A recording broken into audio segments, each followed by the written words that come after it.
திருவாசகத்துல திரு அம்மானைக்கு அடுத்து வர்ற 9வது தலைப்பு தான் இந்த திருப்பொற்சுண்ணம். பொற்சுண்ணம் அப்படின்னா பொன்னிறமான வாசனை பொடி அப்படின்னு அர்த்தம். அந்த காலத்துல பெண்கள் தலையில தேய்ச்சி குளிக்கிற ஒரு வகையான வாசனை பொடி தான் இது. இதுல பொன்னும் கலந்திருக்குமாம். இறைவனின் திருமுழுக்குக்கு பயன்படுத்துற இந்த வாசனை பொடியில கஸ்தூரி மஞ்சள், கோரை கிழங்கு, நறுமணமிக்க காய்ந்த மலர்கள், அரிதாரம் இவற்றை எல்லாம் உரல்ல போட்டு இடிப்பாங்களாம். அப்படி இடிக்கும்போது தனியால இடிக்க மாட்டாங்க, அது கஷ்டம்.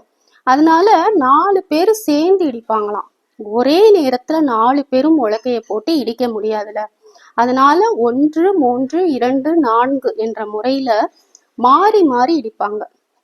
இந்த தாளகதிக்கு ஏத்த மாதிரி உலக்கை விழுகணும்னு அதுக்கேத்த மாதிரி ஒரு பாடல் பாடிக்கிட்டே இடிப்பாங்களாம். எல்லா உயிர்கட்கும் தலைவனாகிய நம் சிவபெருமானோட புகழ பெண்கள் பாடிக்கிட்டே மாறி மாறி இடிக்கிற தாளகதியில அமைஞ்சிருக்கு. மனம் இறையின் அன்பால் மூழ்கி இருக்க பாடலின் தாளகதிக்கு ஏற்ப உலக்கையை பிடித்த கைகள் மட்டும் மாறி மாறி இடிக்கிறத பார்க்கலாம். இதுக்கு ஆனந்த மனோலயம் அப்படின்னு முன்னோர்கள் பெயரும் வச்சிருக்காங்க. இத இறை பிரேமை அப்படின்னு கூட சொல்லுவாங்க. இறைவனுக்கு பொற்சுண்ணம் இருக்கிறது மனசுல ஆனந்தத்தை நிரப்புறதுனால ஆனந்த மனோலயம் அப்படின்னு சொல்லுவாங்க. அப்படி பெண்கள் எல்லாரும் சேர்ந்து சிவனுக்கு சுண்ணம் இடிப்பதாகவும் அப்போ இறைவனை புகழ்ந்து பாடுவதாகவும் இந்த பொற்சுண்ண பாட்டுகள் அமைந்திருக்கிறது.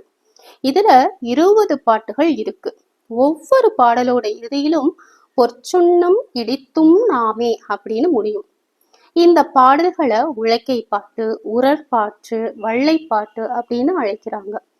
ஆன்மீக ரீதியா பார்த்தோம் அப்படின்னா நம்மோட ஆணவம், கண்மம், மாயை இதையெல்லாம் இறை சிந்தனையோடு இடித்து பொடியாக்குறத குறிப்பதா சொல்லப்படுது. இதுதான் திருப்பொற்சுண்ணம் என்பதின் அழகான உட்பொருள். நாளை மற்றொரு பதிவில் பார்க்கலாம். ஓம் நம சிவாய.